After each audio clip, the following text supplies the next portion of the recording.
அனைவருக்கும் வணக்கம். நான் சென்னை மாநகராட்சியில் ஆசிரியராக பணியாற்றுறேன். காலையில் தான் பார்த்தேன் அந்த நியூஸை.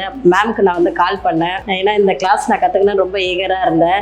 அது கடவுள் கொடுத்த இன்றைக்கி ஒரு ஆப்பர்ச்சுனிட்டின்னு நினைக்கிறேன். நான் அந்த வாய்ப்பை பயன்படுத்திக்கணும்னு நினச்சி முடிஞ்சிடுச்சோ என்னன்னு நினச்சேன். அப்புறம் மேம் கால் பண்ணும்போது பரவாயில்ல வாங்க, லேட்டானா கூட பரவாயில்ல, நீங்கள் ஜாயின் பண்ணிங்கன்னு சொன்னாங்க. அதுக்கு ஃபஸ்ட்டு மேம்க்கு நான் நன்றி சொல்லிக்கிறேன். எல்லாருக்கும் நன்றி சொல்லியிருக்கேன். இன்னைக்கு கொடுத்த இந்த வாய்ப்புக்கு ரொம்ப ரொம்ப நன்றி.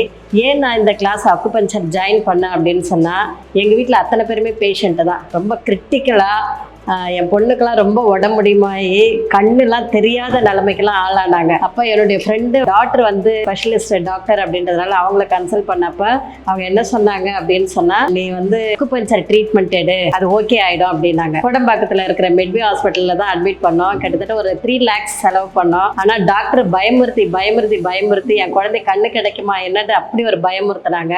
அதில் ஒரு சில டாக்டர் எங்களுக்கு இன்டைரக்டா ஹெல்ப் பண்ணாங்க. நீங்க இங்கிருந்து கிளம்பிடுங்க, வேண்டாம் அப்படின்னு சொல்லிட்டாங்க. அதுக்கப்புறம் என் ஃப்ரெண்டு என்ன சொன்னாங்கன்னா, ஃபர்ஸ்ட் அக்குபஞ்சர் ட்ரீட்மெண்ட் எடுக்கிறத விட போய் ஜாயின் பண்ணு, அதில் போய் படி, அதில் என்னன்னு புரிஞ்சுக்கோ, அதுக்கப்புறம் உன் பொண்ணுக்கு ட்ரீட்மெண்ட்டை நீயே கொடுப்ப அப்படின்னாங்க. 18th batch அக்குபஞ்சர் ஜாயின் பண்ணேன். அதை நான் ரொம்ப நல்லா கற்றுக்கினேன். சார் சொல்கிற மாதிரி நான் ஃப்ரீ ட்ரீட்மெண்ட் தான் எடுக்கிறேன். ஏன்னா நான் கற்றுக்கினதை நான் ஆஸ் ஏ டீச்சராக நான் மற்றவங்களுக்கு கொடுக்கணும் அப்படின்றத நினச்சேன். பற்றி நான் நிறைய மக்களுக்கு அவேர்னஸ் கொடுக்கணும். அதுதான் என்னுடைய ஆசை. கொடுத்ததுக்கு ரொம்ப ரொம்ப நன்றி.